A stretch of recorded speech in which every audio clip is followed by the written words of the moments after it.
Ya. Kak, adik. Keluar. Dah sampai dah ni. Nah, keluar sini. Sini. Dengar. Ingat pesan ayah, Hari ni, selagi tak habis, jangan balik, faham? Cari duit banyak-banyak. Muka tu buat kesian lagi sikit. Faham? Kakak adik sakit semua, kena cari duit, faham? Cari duit banyak, Okey, itu baba yang tunggu sini. Okay. Faham? Okey dah, pergi. Cepat. Ngantuk lah, tidur. Bang, nak Ya, beli Dek. jamu warisan tak? Ya, Dek, berapa, Dek? RM50 je. RM50 lah. Tolong kami, bang. Kami tak ada tu. Oh, ya ke? Sekejap ya. Kesiannya, Dek. Tak apalah. Abang bagi lebih lah. Ada leluk niaga tau. Banyaknya, bang. Tak apa, sedekah. Terima kasih, bang. Ya, terima kasih. Bang. Nak beli tak jamu warisan? Jamu? Jamu apa ni, Dek? Jamu warisan. Mak minta maaf lah, Dek. Abang tak makan jamu lah. Tolonglah, bang. Kita orang ni kalau tak dapat habis semua ni, kita orang tak boleh balik. Tapi memang abang tak makan, Dek, jamu-jamu ni. Minta maaf, Dek. Okeylah, tak apa. Macam mana ni? Tak habis ni. Kancil bodoh.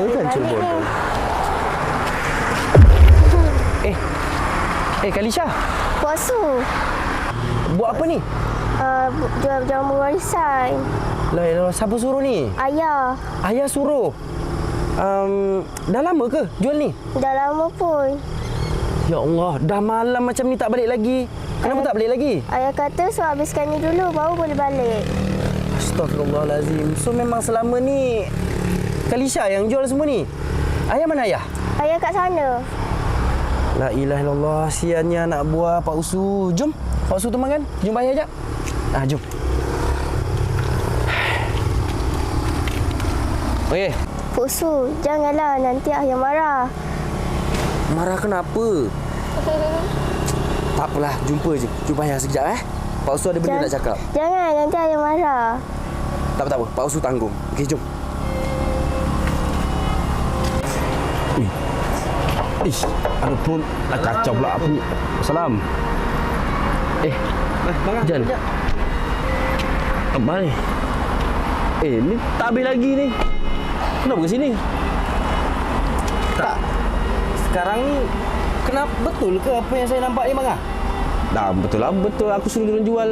Tak ada masalah apa. Tak kenapa tak habis dah balik sini ni? Bang, dah malam ni. Tak baik biarkan dia orang budak macam ni sampai tengah malam. Sekarang lah aku nak ajar dia orang macam mana cara hidup, nak cari duit. Itu je cara boleh. Betul, ajar dia orang berniaga. Tapi abang duduk dalam kereta, dibiarkan anak-anak bergerak larut malam. Saya nampak tu dekat ujung sana tau. Bahaya tau tak?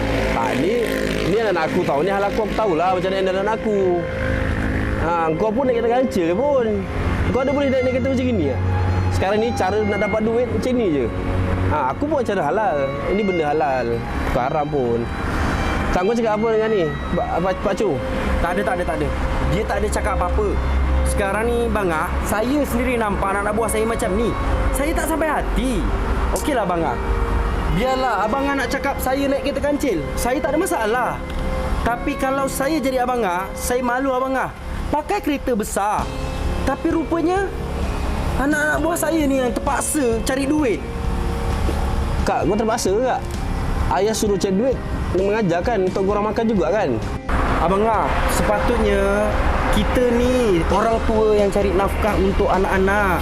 Ini dah terbalik dah ni. Jangan gunakan anak-anak macam ni. Taubatlah abang. Yalah. Kalau tak ada apa-apa, saya minta diri dululah.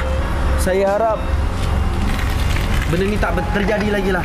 Okey? Ya. Saya minta diri dulu. Okeylah. Terima kasih. Jaga diri anak-anak buah Pak Su. Okey, Pak Su. Hello kau. Kak. Ayah betul-betul minta maaf. Ayah janji lepas ni ayah takkan buat macam ni lagi. Lepas ni biar ayah je cari duit adik Ayah. mahu tahu sebab ayah gunakan akak dengan adik untuk cari duit. Okey. Jom. Masuk, Dek.